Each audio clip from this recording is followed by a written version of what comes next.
Hello, everyone. Welcome to our final session of the day. I'm Ashley with Halstead, and this session is called Phone Photography Part 2 with Janelle Hinesley. She is our senior graphic designer and photographer here.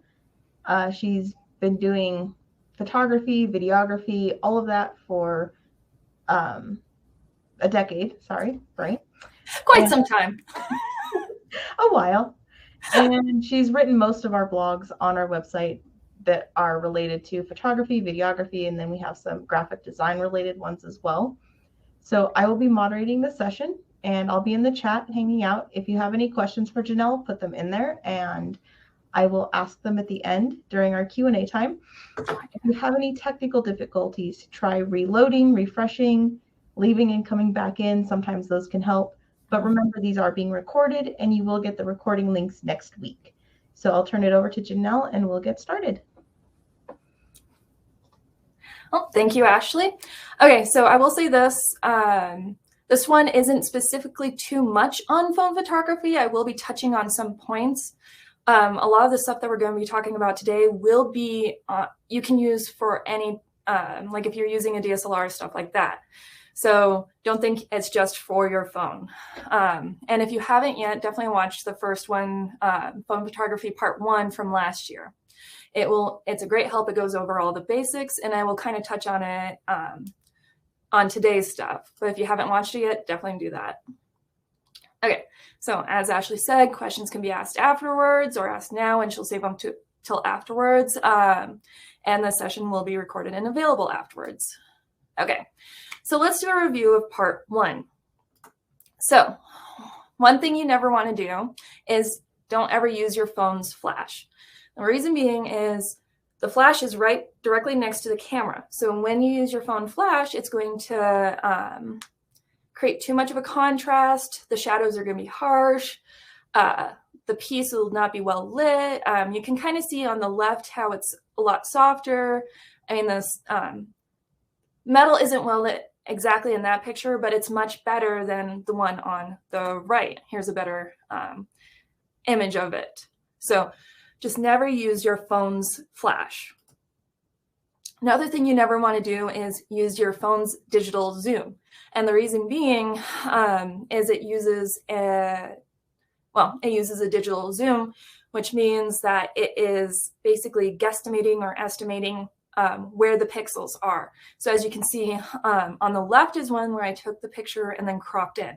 On the right is one where I use the digital zoom. You can see how much less crisp and clear the one on the right is. It just looks a lot more fuzzy and a lot less professional. So definitely stick, if you can, take the picture, get closer, crop in, stuff like that. Don't use your phone's digital zoom. And if you have a newer phone and you're like, I know it takes good digital, I can zoom on that, test it out. Do this, take it, crop it in, and then test it with the zoom. But for the most part, digital zooms are not great.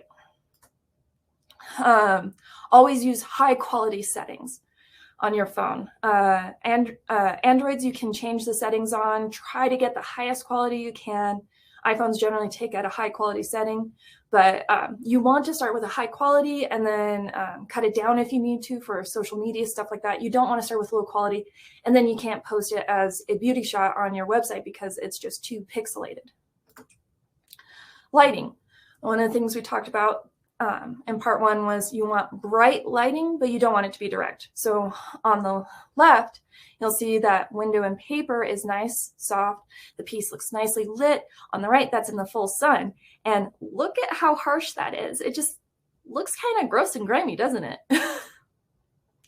Pro mode when shooting with your phone is always great because you can, especially if you're doing a series of shots with the same setup of everything, this way you can pick the settings that you want, take all the shots with it, and it won't change throughout that. And when you go to edit your photos, you can do a preset and have them all mass edit on your photos. You're not having to do 4 or 5 steps over and over and over again. You can just do a mass preset on each of those steps. And then great shots are always a combination of your lighting quality and position, camera quality and position, and jewelry positioning. So always start off with a good quality camera, then go for lighting, and then last but not least, make sure your jewelry is positioned well in regards to your camera and your lighting. So it's kind of just a mix and mash up of having to test these things out. There are a few different positions you can test out and use generally, but the more you do it, the more you'll be able to understand, okay, place a light here, I be here, and have the jewelry kind of like a little bit faced away from me. And always, always, always edit your photos. If you're short on time, just basic edits, just do those, because you can take, as you can see, the left is just the shot straight from my phone. On the right is where I edit it, so it was just a pure white background, which is what a lot of people want. And look at the difference there is. On the left, it just doesn't look like a professional shot. On the right, it does. So doing edits can really take your photos from to, oh my goodness, I love that. They look like they're a professional place. So here's a few more things. So on the left, you can kind of see, it's not too dramatic of a difference like on the white background one, but you can see on the left is straight from the phone. On the right is the one where it's edited. It has much more vibrance. It pops more. The white actually looks white instead of gray. You'll see with a lot of phone shots, whites kind of look gray. And you want to try and make sure that's where the brightness and contrast comes in to make sure your whites are more white. And then here's another one that I did from one of our blogs. So the left is one straight from the camera. The middle shot is where I did all the basic edits, brightness, contrast, color correction, things like that. On the right is where I really went into it. I added a filter, made it pop. So you can see on the left, I would avoid that. Middle, okay, I'd post that to social media. Right, that is a showstopper. People will stop and be like, ooh, I love that shot. That captures people's attention. So this really shows why you really want to edit your photos. Okay, so lighting was a big question last time. So before I talked about, in part one, I talked about how to use what's in your house. This time I'm going to talk about taking it a step further. So window lighting is great. The only issue is, it's going to change day to day. You don't always have a bright sunny day. So if you need to get more consistent lighting, I would suggest investing into some other stuff like actual photography lighting, light boxes, reflectors, stuff like that. So first off, let's talk about photography lights. I highly suggest getting a softbox, which is what you see on the screen here. It is just this big, it has a bulb in it, it has reflectors on the inside, and it has that big diffuser on the outside. And you really want the diffusers for your jewelry photography to even out that lighting. You won't get the streaks. So the big things you want here is you want a continuous light. So in photography world, there are flashlights, or camera flashes, I guess is a better term for it. And those ones, the problem with those is you will not be able to adjust the light and see it in real time. So you want something where you just plug it in and let it go. Make sure it has a diffuser on it. So there are LED ones that you see a lot for videography. My only issue with those is the diffuser is right on the LED. You can see the individual LEDs. So when you're taking photos, you actually can end up seeing the individual LEDs on there. So you kind of want a light where the light's right here and the diffuser is off in a distance. So you can't see where that light is coming from, that one pinpoint of light. Also, pay attention to the wattage. You don't want to end up getting something that's too soft or too bright. So typically between 200 to 500 watts is a good range. And multiple bulbs is actually a bonus. That's what we have here at Halstead. It has 5 bulbs that you can turn on and off individually. So then you can adjust how bright and dark the lights are. And so that would be a good thing to look at and a bonus when you're looking at light soft boxes. Next up is a light box. So I highly suggest getting something that's basically a full cube so it surrounds your piece. Because when you get those dark black spots and streaks, that's basically the bane of any jewelry photographer's existence. It's because it's capturing something like if I have it out in the open without a light box, it's capturing the corners of the room. No matter how much light you have on it, there's always going to be some dark point of the room that's going to be reflecting off the jewelry piece. So what the light boxes do is it creates a really contained environment. So that's a lot easier to light up the entire thing. So two main kinds that there are the hard kind that have lights within them and a soft side. We have both of these here at Halstead, and we use them for for various reasons. The hard side with the LEDs inside, we use a lot for taking our product shots. Whereas the soft side, because the hard side one is so small, we use the soft side one for more of our beauty shots because I can place a lot more props and stuff in there. So a lot of people last year with the hard side had issues with saying like you can still see like the LEDs, the streaks in there. What you're going to want to do with that is, again, like I said with the video, problem with the video lighting is the diffuser is right next to the light itself. So if you're having that issue, put something in there to diffuse the light more and put it farther away from where the light source is, and that will help even out the light in your hard side light box. Reflectors. So maybe you can only invest in one softbox, get a reflector or make one yourself, and that can act as a secondary light source. Reflectors are, you almost always want to have at least two light sources when you're taking jewelry photos, and reflectors are a good way to have a pretend second one. All you need to do is, if the light's on one side, have the reflector bounce that light from that first source back onto the jewelry piece, and there you have two light sources.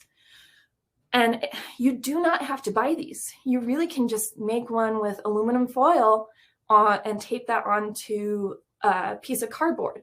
And there you go. It's a nice, easy reflector. You can use paper, stuff like that. And bonus tip, do what I do. You can use a third hand to hold it up. Free up your hands when you're taking the photos. As you can see on the picture there, on the right is one where the reflector is bouncing the light back from the light source onto the left side of the jewelry piece. So it's much better lit than the part with the one light source. I would highly suggest using two lights all the time, at least two. So remember what I said about the light box causing issues? So you can see the inside of our light box right there, and ignore the blue. That's actually what we use to kind of, it's not gum, it's our putty for positioning our pieces. But as you can see, within our light box, we still have dark areas where the lighting panels do not extend to. So we still do get dark streaks. So a way to combat that is you just create a cone. So there are no more corners in your light box. The only issue that can arise from that is, okay, look at those starfishes below. I think starfishes. On the left is the one without the cone. And you can see you have a lot of black streaks on there. On the right is the one with the cone. A lot less light streaks, but the problem now is it's a lot less defined. It's a lot harder to see where the texture or how the 3D depth of stuff. So you want to be careful when taking out as much as possible that you still have some definition to your pieces. You don't want to go from, too much white, too much black to too much gray. You still need some definition to your pieces.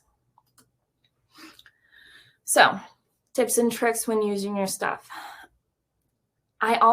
So the best thing to do, especially if you're new to lighting, get your front light source. So say I'm taking a picture and like the camera is where the jewelry is. I'm going to be a little bit off to the side so that the piece is not going to be reflecting me. And then the best thing you can do is place your main light source a little bit off to your shoulder. So it's not directly in front of the, not directly in front of the piece where you're taking the shot from, but off to the side a little bit. And so you'll get a nice lit piece. Your jewelry piece should reflect that light. And then when you do that second light, go almost opposite of the first light. Do a softer secondary light and use that to light up the back of it. And so you can see here is On the left has no highlight, on the right has that highlight. So this one's a lot more subtle than all the other ones. You can really see it in the stones on the background. But if you look at the left side of like the beads and stuff, they pop out more from the background. Before they kind of blended in, but with that highlight, it stands out more. And with this piece, you can see it even better. With the main light source, it looks okay.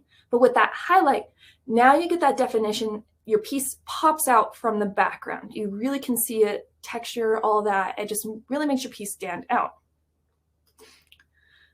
Okay, before we go to props, let me go back a couple. So once you're comfortable with lighting, you can throw in a colored light and stuff. That's what I did here. I did a warmer light to do the back highlight. I like to use the photography light to so that my silver's as silver as can be. I don't want to throw too much color on my silver so it doesn't look silver anymore. But using a color for your highlight is fine because, you know, it's adding some warmth or something there, but it's not going to make your silver look gold. And then also you can do fun effects with random objects. Like I've thrown these stones on so that they were lit up by a light underneath and took a picture on top, and that was really cool. So you can have a lot of fun with your lighting. Okay, now let's go back. Now let's talk about props, because that's another big one with photographers. So the biggest thing you need to remember is jewelry is small, so you need to think small. A lot of props are just way too big, especially if you're trying to look for inspiration from magazines and stuff, like lifestyle magazines. You're like, oh, I love that room setup, that beachy setup. It's really hard to get that beachy setup of a house and make it small enough to kind of get those vibes.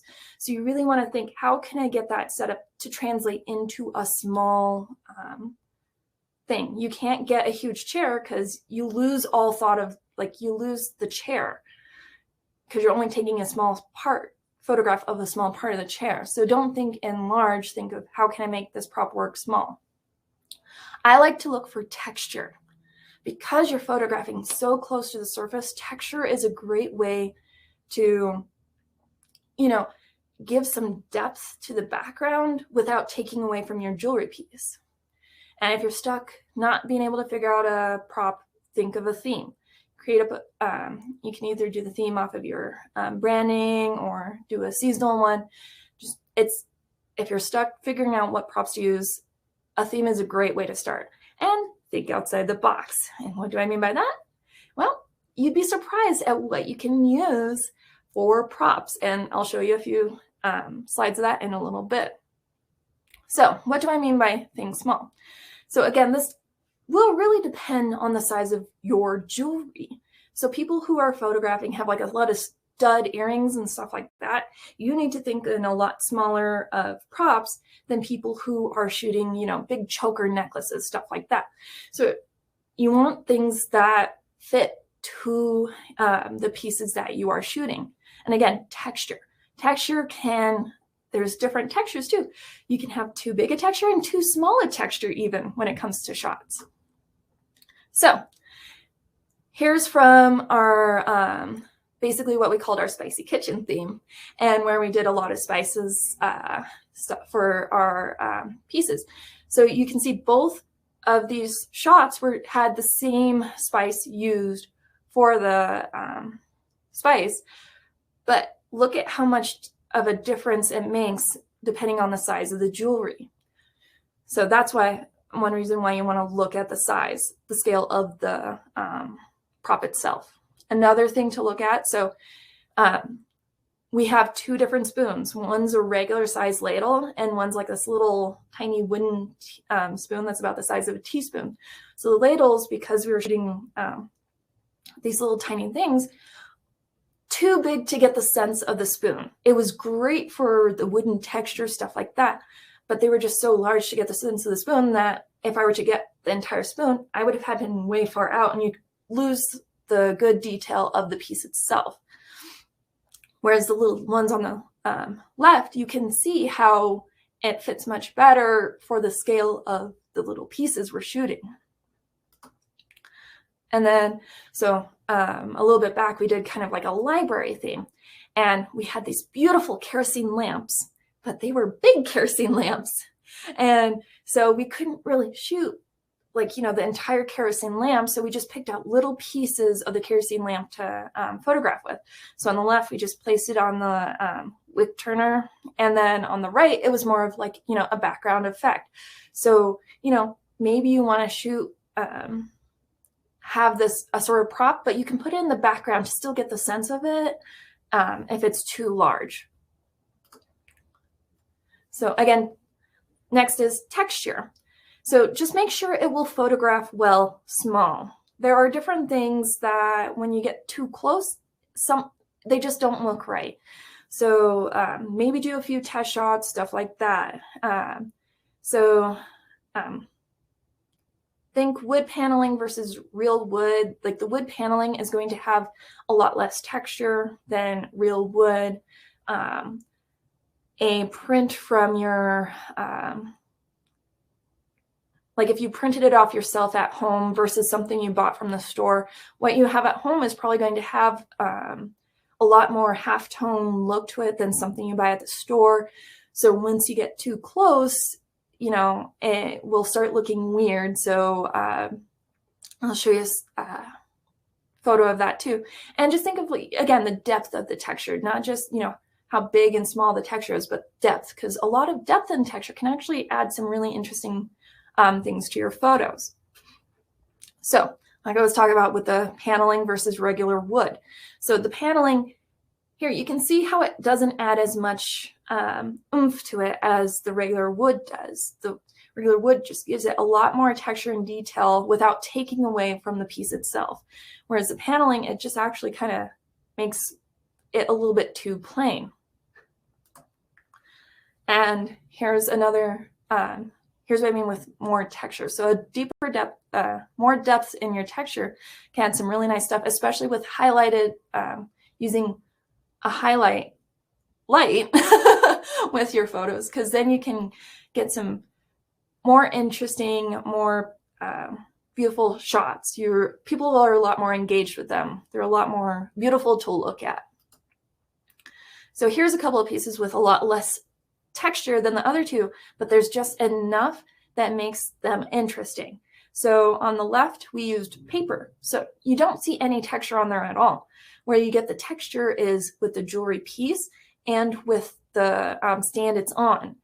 So that adds enough texture and interest. So you're like, ooh, I like that. And on the right, we have like this old rusted sign.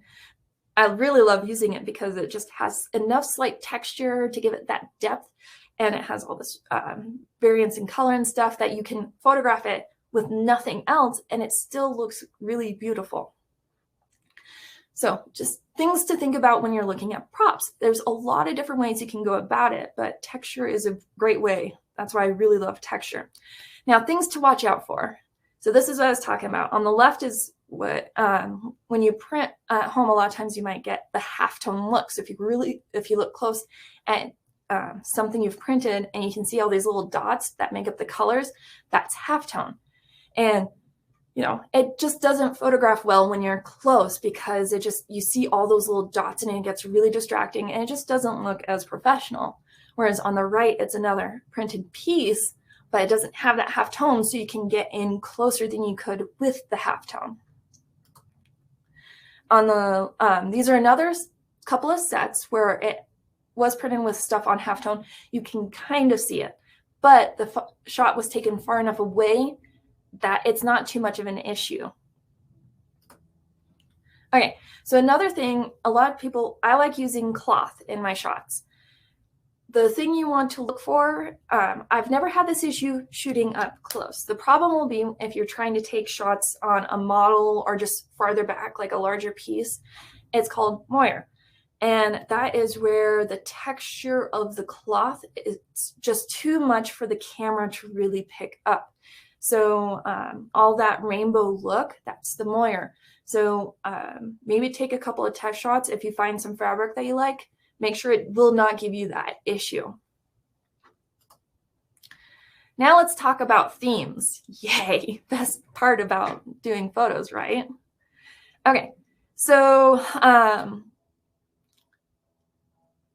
like I said, if you're having trouble coming up with stuff, you can do it by branding, you can do seasonal, and you can do kind of like what we do here at Halstead, which is kind of like a random thing to keep our stuff kind of fresh and new and to keep interest driven.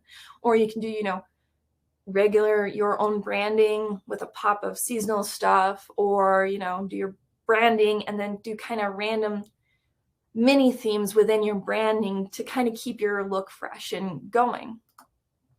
So right here, we wanted to go with kind of like a blue and yellow theme. We called it the Mediterranean theme. So you can see how, picking a Mediterranean, by saying we're going to call it the Mediterranean theme, you can kind of, look at random stuff and be like, oh, I like that. That'll work. That'll work. That'll work. And it'll give you a lot of props to just work with. And you'd be surprised at what you can find when you're thinking in that mindset. You're like, okay, that I can use lemon. Oh, that will give me the nice pop of yellow that we want. And then, we had a music theme. We shot on records. We had music books. We had my old clarinet from high school. And look at, this is again, look at the beautiful texture coming from the records. We couldn't shoot with the entire record. That was just way too large. But doing it close like that, see how kind of offsetting it, stuff like that gives you some beautiful shots, beautiful texture stuff, things like that. And then we're going back to the study theme. So again, books are kind of big when it comes to small studded earrings. But if you take a little shot of it, it looks beautiful, or you can use it as a background for a prop. Don't just think of what you can place your items on, think about what you can put in the background to kind of fill out your theme. Then maybe you want to just kind of stick, like your brand is straight up colors, something like that. You don't want to use props. You want to just stick with like a colored background. Well, if you want to kind of make that background more interesting, what you can do is just add layers. So, if you have a kind of a green theme and you want just a green paper for your background, okay, try different textures for your paper. Try different shades of green for your paper. Or get a whole bunch of props in that color so that you have depth to that background to really give that visual interest to your photos. So, also thinking about props. So here's two, they're not the same ear wires, but very similar ear wires with two different themes of ours. You can see how much of a difference it makes for your for the shots, and it can make a huge difference for your brand. So people might be more drawn to the left side, and other people might be more drawn to the right side. So really think about that when it comes to picking out your props and your themes. And here's another similar one. On the left was more of our global themes. We had a lot of bright colors, things like that. And on the right is our geodes theme, where we have a lot of rock, stone, natural texture like that. And, would your customers be more drawn to the left, or would they be more drawn to the right? What would work better for them and what would work better for you? What is it that you want your brand to be going forward on photos like this? And think outside the box when it comes to props. Can you use a small part of a big piece? Can you make a big object smaller? What can work if it's too big? Can you use as a background object? And what household items can you use? So on the left is a decoration for my mom's room. She has a underwater thing going on. So that is like a little prop of a old diving helmet. And that was beautiful for our nautical theme a while back. On the right is actually tiles from our kitchen that we use for Mediterranean theme. It's amazing what you can find around your house. On the left is peppercorn. On the right, we just used some old paint. I don't know what you call those, paint tubes. We didn't even use the paint on this one. We just made it, match the colors with the items. So just look around your house, see what you have. Guess what these are? Can anyone guess what all of these are?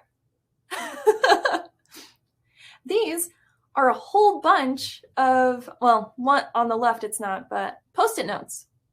So, you know, you'd be surprised at what you can do. On the left, we just put it so we'd have a nice square background. On the right, we took a whole bunch of the Post-it notes that, you know, had the different sides and then just stretched it out to get that nice, cool background effect. And now let's talk about positioning your pieces and positioning of different things. So be wary of head-on positioning.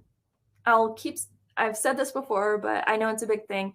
Try your best not to shoot like straight on to your object and have this object flat on to you, because the object jewelry is, especially if you have a lot of metal to your piece, is like a mirror. It's going to reflect you, it's going to reflect your camera, and you really don't want that. So even just slightly skewing your jewelry piece to the side can make a world of difference. And the more you do this, the better you'll be at positioning and figuring things out. Like I said, you know, start out with the basics, have the light kind of to your side, the highlight back there. Then once you get that down, you'll be like, okay, I can move like this. Oh, there's the shot I want. Okay, this looks a little weird. Maybe if I move down here, oh, there's the shot I want. And don't forget, your product needs to be the star. So when you're trying to position stuff, try to make sure that your jewelry is the main focus. And one thing I will say is try to make sure most of your jewelry piece is in focus. I mean, it's okay to have some of it blurred out, but you know, if you have like a huge cuff, you don't want people to only see like a little sliver of section of it. Try to make sure, like, you know, people can get a sense of what most of the cuff is like, type thing. So as I was saying with camera's positioning, don't go straight on. It's going to reflect you, and you really don't want that. And as you can see here, just by slightly positioning the piece a little bit to the left, now the left side of that piece no longer is reflecting me and my phone. It is now bouncing off of the reflector. Now let's talk about, you know, just the differences in position can make for the feel of your photos. So you have straight on angles, which I feel is good for kind of like, these are great for like white background shots, plain background shots, or kind of product spreads. And they kind of show, you know, strength isn't the right word, but, you know, can't think of the word for that. But head-on shots are great for, you know, product spreads, stuff like that. Skewed angles are great for, especially if you have parts of the background blurred, parts of the foreground blurred, to highlight pieces. So say you have a spread of stuff, if you want to highlight a certain piece from that, skew the angles so that you can have part of the background out of focus and part of the foreground out of focus. So then the viewer's eye will be drawn right to that piece that you want them to look at. So here's these two side by side. You can see how the different angles give a different feel on the same setup. And then here's another two pictures showing kind of like the same exact thing. Overhead gives you one feeling, skewed gives you another. Overhead, you're seeing everything, you're understanding the entire picture. On the skewed, you're like focusing on those bottom pieces of the earrings. You're like, okay, I'm really seeing the depth of the bowl. I'm understanding that's a bowl, and I'm seeing the texture to that bowl. So play with angles and positions so that you can get the different feels. So on the left, both of these have the exact same position. What's different is the where the jewelry piece and the bag it's on is positioned in relation to the background. So on the left side, it's closer. On the right side, it's farther back. So which do you like better? Do you like the left or do you like the right? Now, when you're looking at it, same two photos, but no longer cropped in. Now, do you like the left or do you like the right? So this shows how cropping can make a huge difference in the feel of the shots. Before, I liked the left better because you got more sense of the jewelry piece. But afterwards, I like the right better because the left is just a little bit too close to the front for me. It's no longer feels like a balanced picture. So you can see how subtle changes can make a huge difference on pieces for me. Other tricks you can do. Okay, so this is back again to phone photography. Use live or motion options when it comes to your phone. And what I mean by that is when you take a picture, your phone will actually record a very, very, very short video, like a 2-second video. And what's great with that is that you can go through and pick a spot that you like that's the best piece, and especially if you're really shaky. What's also great with this is that you can save that little video and then put it onto social media. Video is becoming a huge thing. So this allows you to get pretty easy video while taking shots of your jewelry pieces, as long as you kind of give a little bit, you know, like a little bit of movement, or like have the lights move, something like that. It gives a little bit of pizzazz to your video. Hyperlapses are great too. And by hyperlapse, it's a whole bunch of still shots that turned into a video. So maybe it's taken, you know, one shot every 60 seconds, stuff like that. So where this is great is what we like to do is we have our finished pieces of jewelry, and then we will show the components that make them. So we'll be like, you know, here's the starting piece, here's the other piece, here's another piece, here's another piece, and then bam, you have your finished piece. So with hyperlapse shots, you want to keep your background and camera position the same. So you will really need to have like a tripod or something to keep everything in one spot, and then you will move the jewelry so that it creates that nice movement.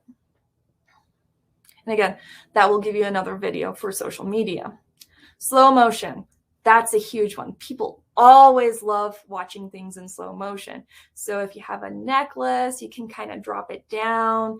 If you have really sparkly earrings, kind of flick them back and forth in the light so people can see how they sparkle. It helps people see the movement of the pieces. It helps people really get a sense of, you know, how the jewelry looks. It is so fun. And combined shots. So let's say you have two pieces of, like you have a pair of earrings out on, you're taking a shot of a pair of earrings. You can get a shot of one looking nice, but you can't get the other one to ever look nice with it. It's either one or the other. If that happens, then combine the shots. Make sure one looks good, get another shot of the other one looking good, and then you just mask out the bad shot of one and put in the good shot of the other. So if you don't know what masking is, just go back to the phone photography one, or we have another blog on talking about all about editing. So you can see exactly how to do that. Another reason why you might want to do this is, you know, maybe your piece is nicely lit, but the background just looks horrible. It's just too bright or too dark with how you have the lighting set up. That's another way you can reason to use combined shots, or maybe something's too out of focus, or, you know, trying to get one part of your piece, the entire piece fully in focus just does not work. That's where it's great to combine shots. And I know people didn't like the, you know, don't use your camera or your zoom option on your phone. If you really need zoom options, there are camera lenses for your phones, and there's like clip-on ones. I believe there are magnetic ones too. These are great options for actually kind of giving you that DSLR zoom thing without actually using the digital zoom on your phone. And don't forget to continue learning when it comes to doing your jewelry photography. So we have our how-to phone photography blog. We have our our part one of the jewelry photography series webinar that you guys can watch online. If you are going to look at, you know, getting lights, stuff like that, we have the blog on how to build a photography setup for $100. Great way, especially if you want to really expand what you have to use. And again, when I say always edit your photos, really try to always edit your photos. And this is a great, we have basic editing and we have advanced jewelry editing. Check out both blogs to, you know, get a sense of how to edit your photos and what a difference it can make just to edit your photos. Okay, Q&A time. Okay, so we did get a few questions, and if you think of more as we go, please go ahead and stick them in the chat, and we'll try to keep up with those. Mostly, this goes back to kind of some of the photography basic parts. Someone was asking, is it okay to use the portrait setting on iPhone for photos? Yes. So I would advise against it if you're doing a series of shots in one setting, because again, that goes back to the editing, where it's going to generally, if you are not in a pro mode of something, it's going to automatically adjust all your photos. And so even with the same light setup and the same, like if you take a series of photos just of the exact same setup, it's all going to have different lighting and appearances. So that's the con of using the portrait mode. And another thing to watch out for is stuff like if you have fringe or chain. So portrait mode uses AI to blur things out. So like with curly hair, stuff like that, it'll be like almost, I've used it before and it likes to blur out some of my hair because it can't distinguish my hair from the background. So if you kind of have an intricate piece, it might have that issue. So you want to, those are two things to look out for. Otherwise, those are great for creating a depth and with a blurred background that people really makes your photos look a lot nicer. So just, yes, you can. Just be aware of things. Okay, awesome. And just to check, we kind of discovered iPhone doesn't really have pro mode, right? You kind of have to have a separate Not app that for I know of yet. Yeah. Exactly. Yeah, pro mode allows you to change, basically do almost everything that DSLR does by adjusting the shutter time, adjusting the ISO, things like that. If you want that for an iPhone, will have to download an app, unless they've come out with a new one that allows you to do that. But so far that I know, you'll have to download an app for that. Okay, and then let's talk about lighting a little bit. There's a few questions. Where was the? So kind of, someone was saying I usually put my lights on the right and left of the piece. Is that okay, or should they put them in the front and back? So it just depends. If your piece is kind of angled towards the light, then that's fine. Yeah, it just depends on how well lit your piece is. So I like having one kind of to my shoulder because generally the pieces are facing more towards me. So it gives you that, it makes sure that the front of the pieces is well lit. But a lot of times we're shooting more flat stuff. Whereas, if you're shooting a cuff and you want a dramatic lighting effect, right and left can be fine. Or you can, kind of do kind of a butterfly look by having, one to one side, one to the other side of your shoulder. So play with it a little bit, see if it works for you. And another thing that I did forget to mention is you typically don't want to have the lights straight on to the piece either, like on the same level. So say the piece is right here. It's generally better to kind of have them up and at a 45-degree angle down to the piece. Okay. Someone was saying also, is there those light rings that are out now? Is there a reason they're such a big deal? Are they necessary? Is it okay with just a good LED light? I would not suggest a light ring for your product photography because they actually did shoot. They can work, but the problem is you're still going to have kind of like that direct light. You will get that ring light in your shot, depending on where it's positioned. So that's an issue with that. But, they're great for if you're doing, videos of yourself. Ring lights are great because they're a great way to even up the light on yourself. But you will most likely get kind of like that reflection for your products. Okay. And do you have any recommendations for lighting and photo setups for like small areas, like if you're in a small apartment type of thing? Okay, so smaller setups.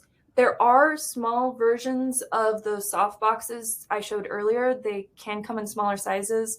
And then the light boxes, the soft sides can pop up and fold down as needed. if you do end up getting kind of like an LED light where, again, if you can see the individual lights, the diffuser is too close to the LEDs.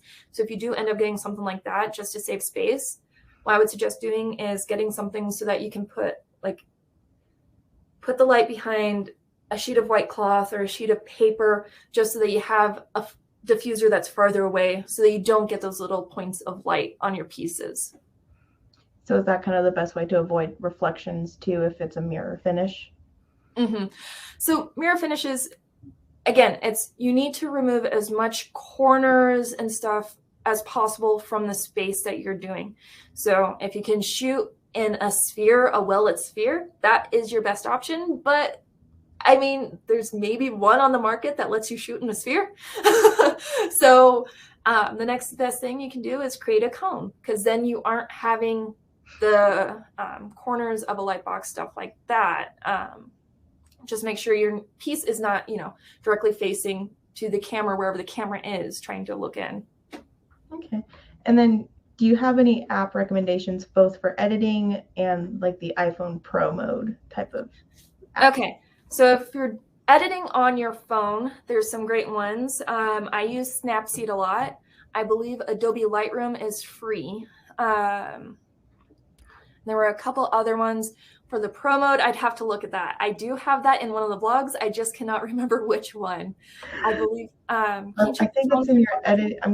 The one I'm gonna put in. I think it's the one it's in. It's editing and clipping.